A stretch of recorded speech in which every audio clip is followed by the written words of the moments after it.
নাহমাদুহু ওয়া নুসাল্লি আলা রাসূলিহিল কারীম আম্মা বাদ। পরম করুণাময় অসীম দয়ালু আল্লাহর নামে শুরু করছি। সর্বপ্রথম শ্রদ্ধা জ্ঞাপন করছি যারা বৈষম্য বিরোধী ছাত্র আন্দোলনে প্রাণ বিসর্জন দিয়েছেন, তাদের রুহের মাগফিরাত কামনা করছি। প্রিয় দেশবাসী, আমি সারা বাংলাদেশের সর্বস্তরের জনগণের কাছে আকুল আবেদন করিতেছি যে আপনারা নিঃস্বার্থভাবে দেশ পুনর্গঠন করার জন্য এগিয়ে আসুন।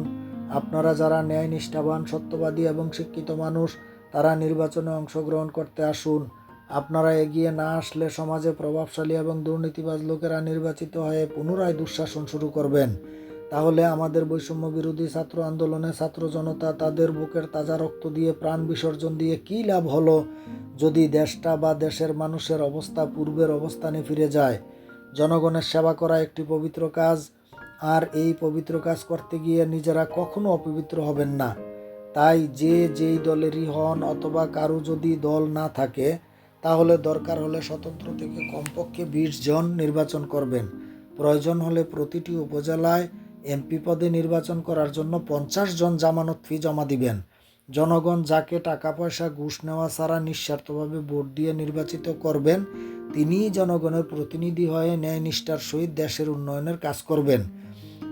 যে কোনো ব্যক্তির এমপি পদে নির্বাচনের জন্য তাকে শিক্ষাগত যোগ্যতার সার্টিফিকেট, সিভি বা biodata, background history, bank statement, সকল স্থাবর অস্থাবর সম্পত্তির হিসাব এবং খাজনা পরিশোধের রসিদ জমা দিতে হবে। দেশের বাইরে টাকা এবং সম্পদের হিসাবও দিতে হবে। এর মধ্যে কোনো ইনফরমেশন গোপন করলে পরে যদি তা ধরা পড়ে, তাহলে তার উপর আইনগত ব্যবস্থা নেওয়া হবে। এটি আমার মতামত। এই ব্যাপারে বাংলাদেশের ছাত্র জনতা এবং সংবাদকর্মীগণ কঠোর ভূমিকা পালন করার জন্য আমি বিশেষভাবে অনুরোধ জানাচ্ছি।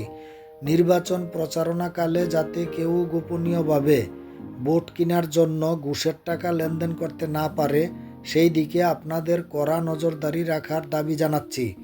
ভুল ত্রুটি হলে ক্ষমা সুন্দর দৃষ্টিতে দেখবেন। ওমা তৌফিক ইল্লা বিল্লাহ। আসসালামু আলাইকুম ওয়া রাহমাতুল্লাহ।